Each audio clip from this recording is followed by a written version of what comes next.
Hello दोस्तों, कैसे हो आप लोग। आज की सारी स्टोरीज़ कब्रिस्तान के बारे में हैं। तो उम्मीद करता हूँ कि आपको ये कहानियाँ पसंद आएगी। और हाँ दोस्तों, ये एक कंपाइलेशन वीडियो है, तो ईयरफोन्स लगा लीजिए और आंखें बंद करके मेरी स्टोरीज़ को इमेजिन कीजिए। आपको बहुत मज़ा आएगा। मेरा नाम रयान चौधरी है। मेरी उम्र 15 साल की है। मैं एक स्टूडेंट हूँ। मैं असम का रहने वाला हूँ। यह घटना मेरे साथ तब घटी जब मैं 12 साल का था। यह घटना दिसंबर 2017 में मेरे साथ घटी थी। तो हुआ यूँ कि मैं मेरे दोस्तों के साथ अक्सर क्रिकेट खेलने एक क्रिकेट ग्राउंड जाता था। मैं उस दिन सुबह अपनी साइकिल लेके अपने दोस्तों के साथ क्रिकेट ग्राउंड चला गया क्रिकेट खेलने। जब हम लोग क्रिकेट ग्राउंड पहुंचे तो हमने देखा कि वहाँ ग्राउंड में कोई काम चल रहा है। क्रिकेट खेले बिना तो हम जाने वाले नहीं थे, तो क्या करते। मजबूरी में कब्रिस्तान के पास वाले बने एक मैदान में हम लोग क्रिकेट खेलने चले गए। अब बैटिंग मेरी थी। मैंने खेलते खेलते एक जोर का शॉट मारा। बॉल वहाँ कब्रिस्तान में बने एक कब्र के पास जाकर गिरी। कब्रिस्तान की कोई दीवार नहीं थी, तो इसलिए मैंने मेरे दोस्त को कहा कि यार जाके बॉल लेके आ। पर मेरे उस दोस्त ने साफ साफ मना कर दिया। वो बोला कि देख यार, मैं बॉल लेने नहीं जाऊंगा। मैंने पूछा क्यों मना कर रहा है यार। वो बोला यार तुझे तो पता ही है कि कल उस कब्र में एक औरत को दफनाया गया है। मुझे तो बहुत डर लग रहा है यार, मैं नहीं जाऊंगा। हो सके तो तू भी मत जाना। पहले तो मैं भी सोच में पड़ गया। मैं भी हिचकिचाया, पर सोचा कुछ नहीं होता ऐसा। मैं उस कब्र के पास जाके अपनी बॉल लेने गया। मेरे दोस्त थोड़ी दूर से मुझे देख रहे थे।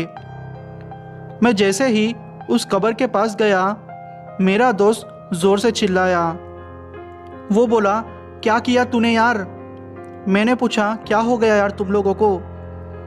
वो बोला कि तूने उसके सर पर पैर रख दिया है। वो बोला कि अब तेरे साथ कुछ भी हो सकता है, तू शाम होने से पहले अपने घर चले जा। यह सुनकर हम लोग सब डर गए।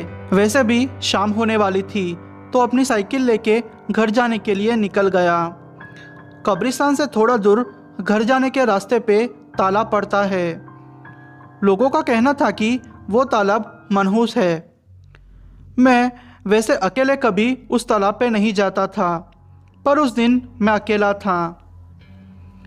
मैं जब उस तालाब से थोड़ा आगे गया तो मुझे लगा कि कोई मेरे पीछे है। मैं जब पीछे मुड़कर देखा तो मेरे तले ज़मीन खिसक गई।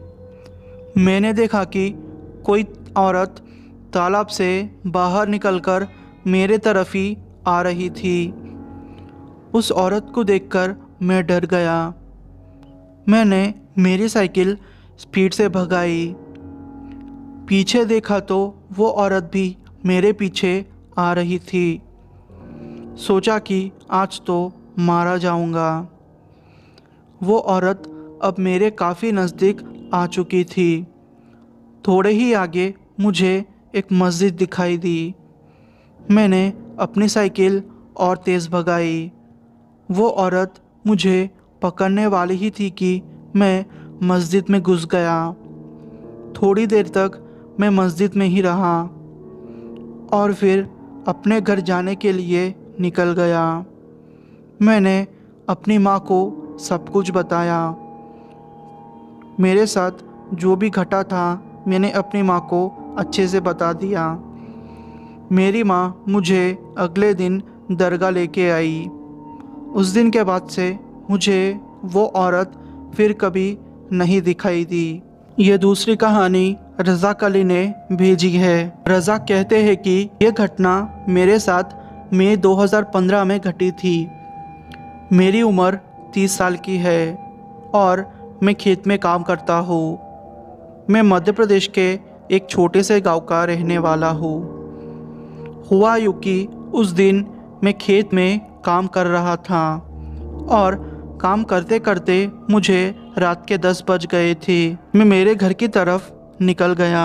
मैंने हमारे तालाब से मछली पकड़ी थी और सोचा आज अपनी बीवी को बोलूँगा कि वो मछली बनाए। मैं अपने रास्ते जा रहा था। सोचा कि आज मैं कब्रिस्तान का शॉर्टकट लेके जाता हूँ, क्योंकि खेत से गांव 3 किलोमीटर था और कब्रिस्तान के रास्ते 1.5 किलोमीटर का था। मैं कब्रिस्तान के रास्ते से जा रहा था। मैं जैसे ही कब्रिस्तान के आगे गया, मुझे कुछ अजीब सा महसूस हुआ। मुझे लगा कि मेरा दिल जैसे भारी हो रहा हो। पता नहीं, एक अजीब सी फीलिंग मुझे आ रही थी। मुझे एक औरत के पायल की आवाज़ सुनाई दी। वो सुन के तो मैं जैसे डर गया। एकदम से मेरी हार्ट बीट बढ़ गई। मैं भागते भागते जैसे तैसे करके अपने घर पहुंचा। मैं परेशान हो गया था। मैंने अपनी बीवी से मछली बनवाई और रात के 1 बजे अपने घर के बाहर खटिया डाल के सो गया। हमारा घर छोटा था और गर्मी का भी मौसम था, तो सोचा बाहर ही सो जाओ। रात के तकरीबन 3 बजे मेरी आंख अचानक एक आवाज़ से खुल गई। वो आवाज़ किसी औरत के रोने की थी। मैं एकदम से उठ गया और मैं एकदम से डर गया, क्योंकि एक औरत मेरे पैरों के पास बैठी थी। उसे देखकर मुझे घबराहट सी महसूस हुई। मैं चिल्लाना चाहता था, पर पता नहीं मेरी आवाज़ निकल ही नहीं पा रही थी और मेरी बीवी भी अंदर सो गई थी। उसने घूंघट पहना हुआ था। मैं बहुत डर गया। आयतुल कुर्सी पढ़ने लगा। वो औरत ने मेरे पैरों पे काट दिया और गायब हो गई। दूसरे दिन मैं एक मौलवी से मिला। मौलवी ने कहा कि वो औरत एक जिन थी और वो उसके बच्चों के लिए मछलियाँ जो तुमने कल रात को पकड़ी थी, उसकी खुशबू सूंघकर तुम्हारे पीछे पड़ गई थी। पर अब चिंता मत करो, ये तावीज़ पहन लो। कुछ भी हो जाए इसे मत उतारना, कुछ नहीं होगा तुम्हें। और 5 किलो मछली जाके उस कब्रिस्तान के गेट के पास रख देना, सब ठीक हो जाएगा। ये कहानी आपको भले डरावनी ना लगे, पर इसमें कहा हर एक वर्ड सच्चा है। मेरे घर के रास्ते में एक कब्रिस्तान पड़ता है। जब भी हमें कहीं पर आना जाना पड़ता है तो कब्रिस्तान से गुजरना पड़ता है। मेरे साथ कुछ ऐसा हुआ था एक दिन, जो कि मैं आप लोगों को आज बताना चाहता हूँ। मेरा नाम राजेश है और मैं अपने परिवार के साथ उत्तर प्रदेश बिजनौर में रहता हूँ।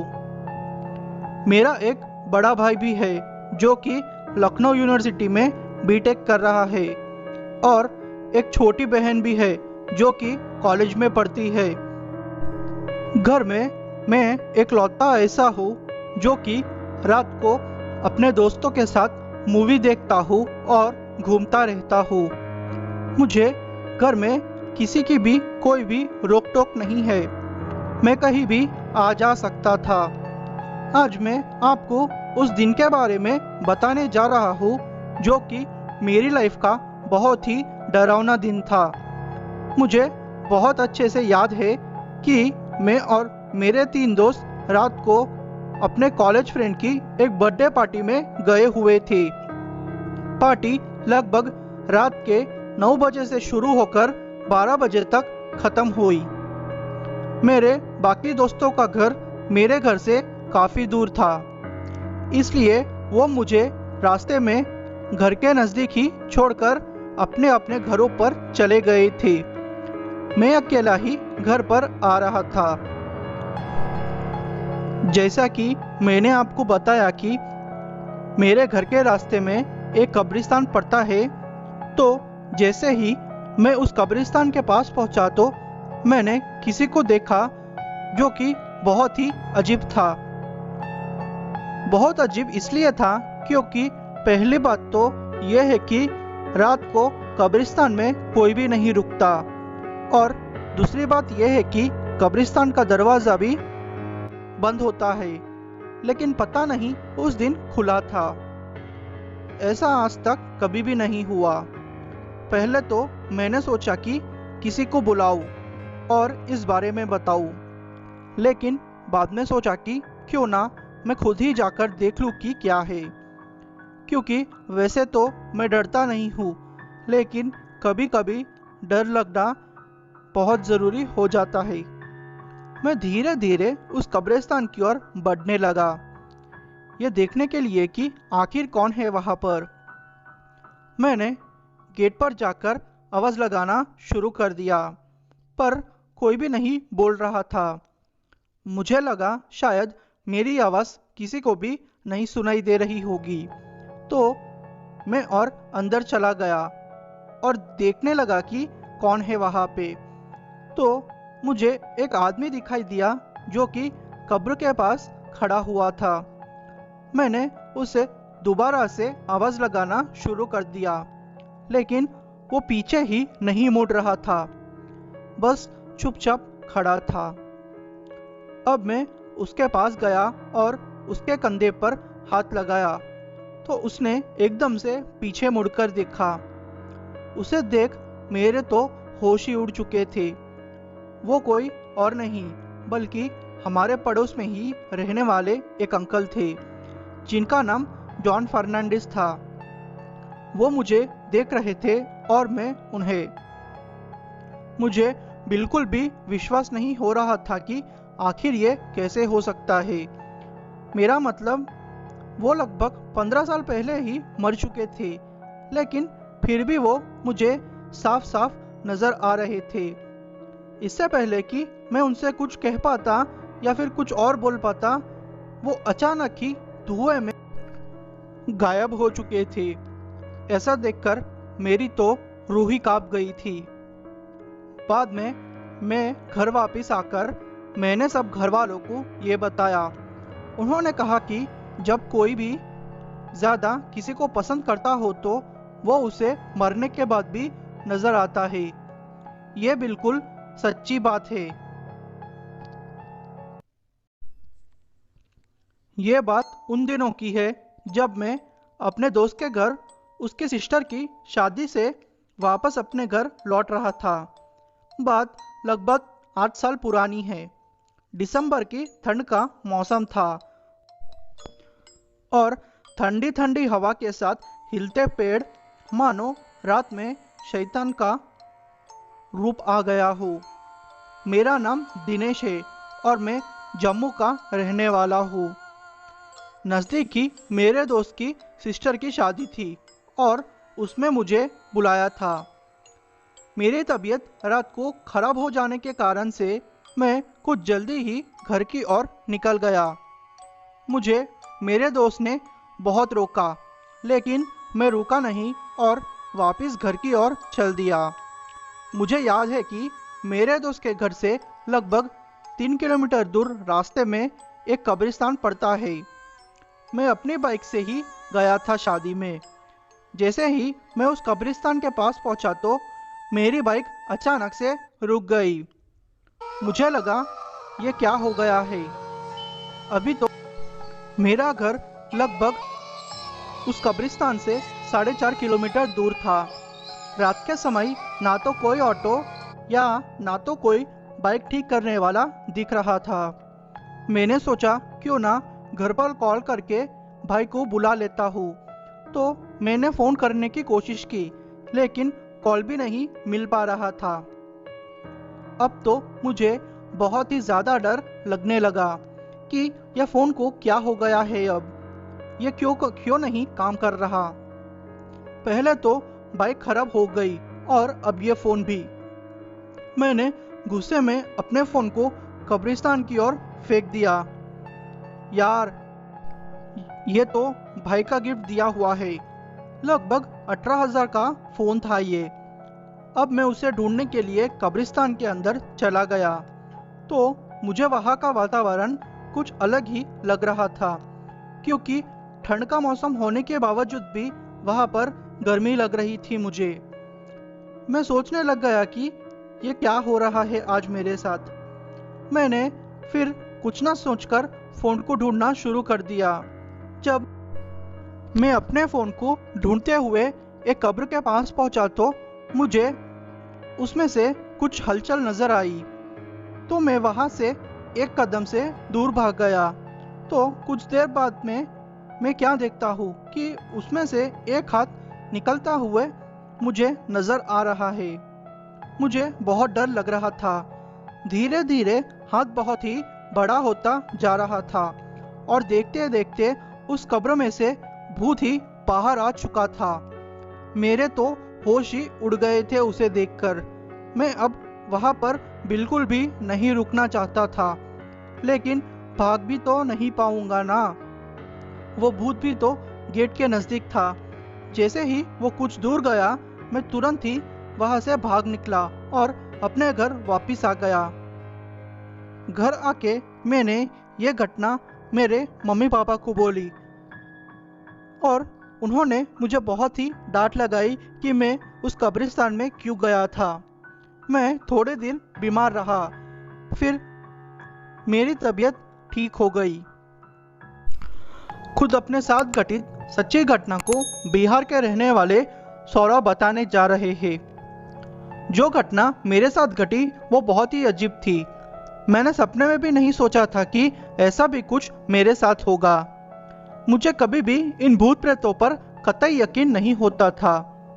ऐसा नहीं था कि मैं भूत प्रेतों के बारे में नहीं सुनता था। हाँ, सुनता था पर यकीन नहीं करता था। पर अचानक मेरे जीवन में ऐसा कुछ हुआ जिसने मुझे अंदर से झकझोर दिया है।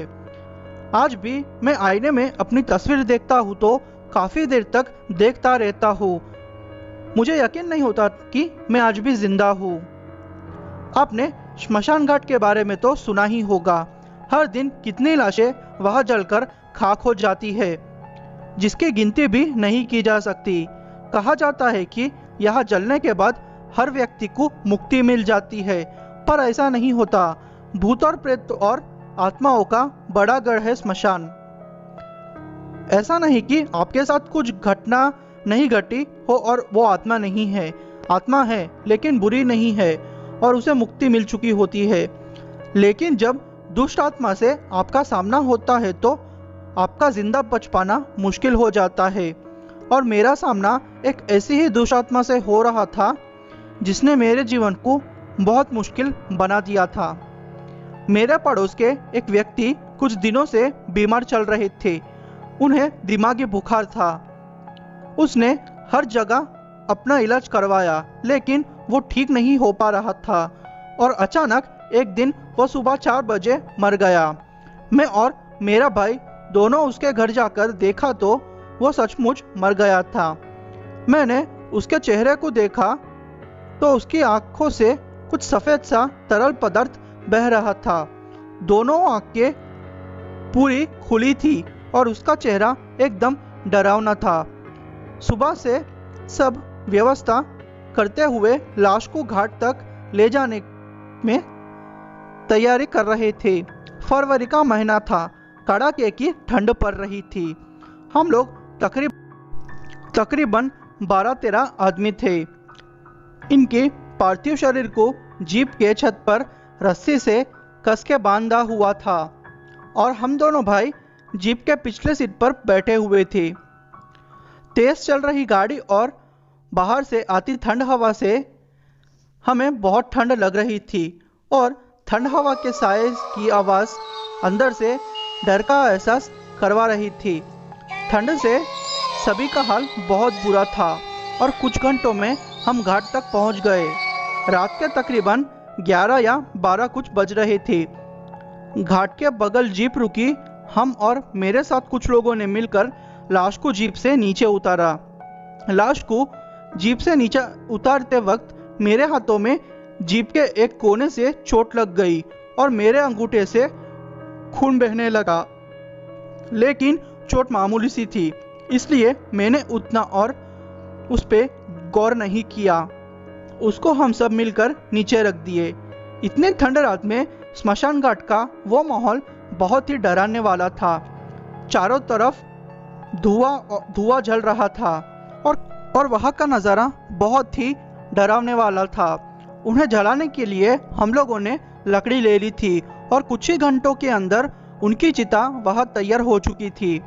मैं इनके लाश के बगल में अकेले ही खड़ा था। बाकी सभी लोग चिता के पास खड़े थे और उनके और मेरे बीच 30 या 40 मीटर का फासला था। मैं लाश को अपने हाथों से पकड़े हुए बैठा हुआ था। लाश का चेहरा कपड़े से ढका हुआ था। पता नहीं अचानक से जोर की हवा चली। मैं तो उस तरफ देख रहा था जिस तरफ चिता थी, लेकिन जैसे ही मैंने लाश की तरफ देखा तो मेरे होश उड़ गए। कपड़ा उनके मुंह पर से हट चुका था।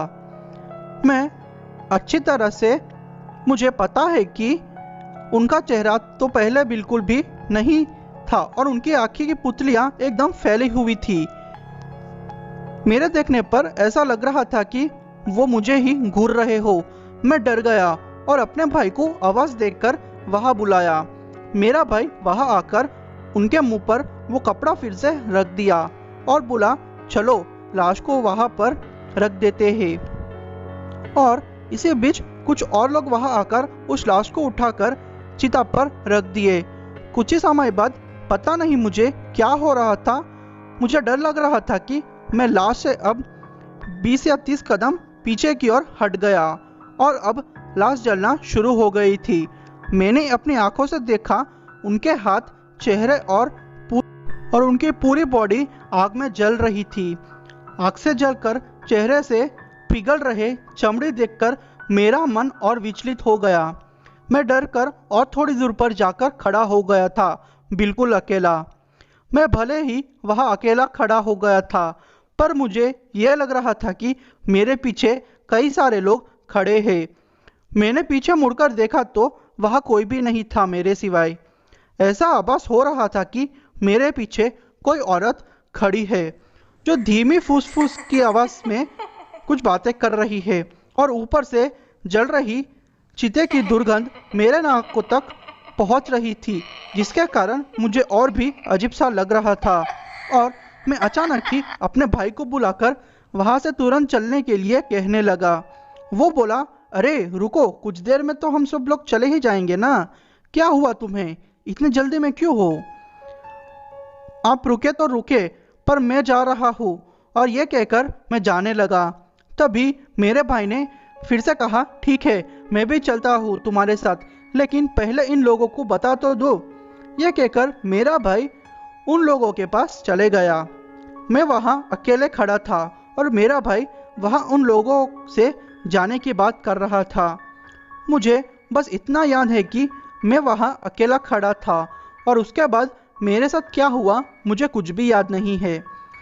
जैसे ही मेरी आंखें खुली, मैंने खुद को अपने घर में पाया। मैं चौंक कर उठा। मैंने सामने खड़े हुए अपने भाई से पूछा कि मैं यहाँ कैसे आया भाई, कुछ तो बोलो, हम लोग तो वहाँ घाट पर थे ना। तभी मेरा भाई कहने लगा कि तुम वहीं बेहोश पड़े थे घाट पर। जब मैं उन लोगों से बात करने के लिए गया था, मैंने देखा कि तुम बेहोश हो, तो हम लोगों ने तुम्हें घर तक लेकर आए। वहाँ खड़े सभी लोग मुझसे पूछने लगे कि आखिर क्या हुआ है, तुम बेहोश क्यों हो गए हो। तब मैंने पूरी बात उन्हें बताई। वहाँ खड़े हुए मेरे करीबी ब्राह्मण ने मुझे बताया कि तुम्हें याद होना चाहिए कि तुम्हारी उंगली कटी थी, वहाँ उसे खून बह रहा था। कभी भी स्मशान पर अपने खून की एक भी बूंद नहीं गिरानी चाहिए, क्योंकि खून की खुशबू से वहाँ खड़ी सारी आत्माएं जागृत हो जाती है और ज़रूर तुम्हारा खून वहाँ देखकर वो आत्माएं तुम्हारे पीछे पड़ गई होंगी। तुम्हें और ऐसा महसूस हो रहा होगा। तुम बहुत ही लकी हो कि तुम आज मौत के मुंह से बाहर निकलकर आ गए हो और वह बुरी आत्मा से बच गए हो। तब जाकर मुझे अपनी गलतियों का एहसास हुआ। मैंने उसी समय कसम खा ली कि कभी भी भूत प्रेत के मामलों में मैं रिस्क नहीं लूँगा। मुझे उस घटना के बाद 2-3 महीनों तक बहुत तेज़ बुखार रहा, फिर जाकर मैं ठीक हो पाया। मेरा नाम दीपक है और मैं उत्तराखंड के एक छोटे से गांव का रहने वाला हूँ। ये घटना मेरे साथ तब घटी जब मैं 12 या 13 साल का था। मेरे पापा की जॉब की वजह से हम लोगों को एक गांव में शिफ्ट होना पड़ा और हमारा घर कब्रिस्तान के नज़दीक था। पहले कुछ महीने तो मुझे अकेला अकेला महसूस होता था, पर फिर कुछ टाइम के बाद मेरे दोस्त होने लगे। उनमें से मयंक मेरा अच्छा दोस्त बन गया। हम लोग साथ घूमते, साथ खेलते। हम लोगों की दोस्ती इतनी अच्छी हो चुकी थी कि हम लोग अब एक दूसरे के बिना कहीं भी नहीं जाते थे। जहाँ भी जाते हम लोग साथ ही जाते। सब कुछ ठीक था। हुआ यूँ कि एक दिन हम लोगों को क्रिकेट खेलने में देरी हो चुकी थी और मुझे घर भी जाना था। तकरीबन 7 बज चुके थे। हम लोगों ने बातें करके थोड़ा टाइम पास किया। फिर मैंने मयंक से कहा, यार मयंक, बहुत देर हो चुके हैं, प्लीज़ चलना, चल घर जाते हैं। फिर मयंक ने कहा कि अरे यार चिंता मत कर, हम लोग बस निकलते हैं। हम लोग फिर घर जाने के लिए निकल गए। जैसे कि मैंने आपसे कहा था कि मेरे घर के बीच में एक कब्रिस्तान पड़ता है। जब भी मैं उस कब्रिस्तान के पास जाता, मुझे एक छोटे बच्चे की रोने की आवाज़ सुनाई देती। मैं हर बार उस आवाज़ को इग्नोर करता, पर आज तो मेरी किस्मत बहुत ही ख़राब थी, क्योंकि वो बच्चे के रोने की आवाज़ आज मुझे एकदम क्लियरली सुनाई दे रही थी।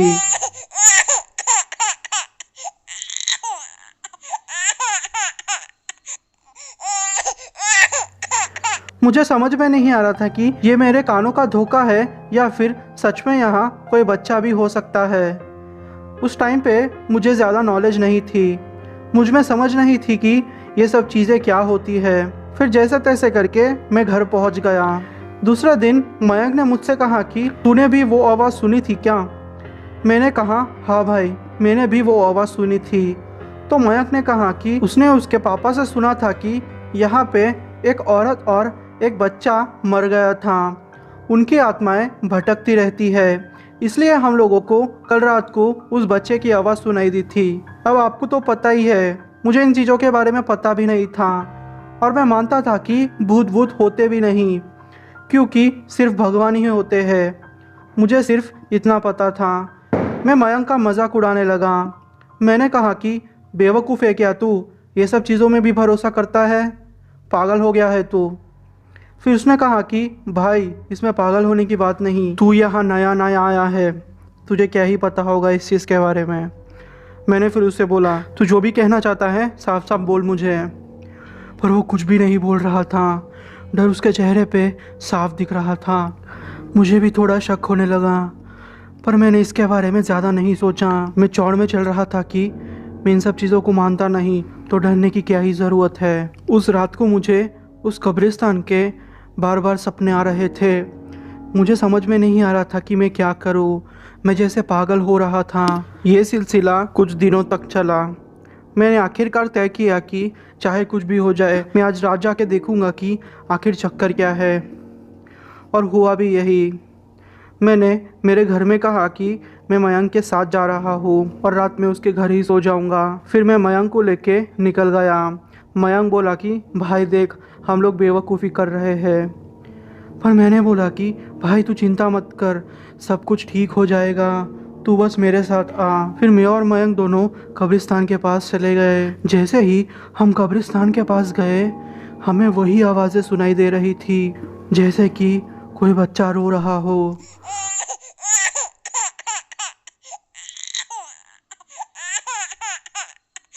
और जैसे कि कोई औरत यहाँ वहाँ घूम रही हो।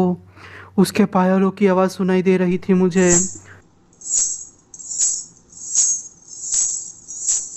मयंक ने बोला कि उसे तो सिर्फ बच्चे की रोने की आवाज़ सुनाई दे रही है। अब मैं घबरा गया था, क्योंकि यह पहली बार हुआ था कि उसने जो आवाज़ मैंने सुनी थी उसने नहीं सुनी थी।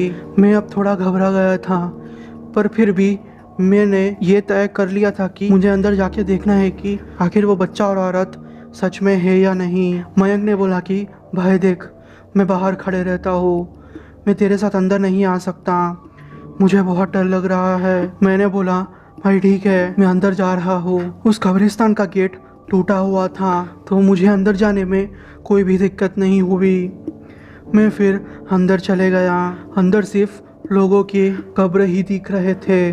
मैं सच बोलूँ तो वहाँ का माहौल देख के थोड़ा घबरा गया था, पर मन में यह था कि चाहे आज कुछ भी हो जाए, मैं देख के रहूँगा कि यहाँ आखिर है क्या।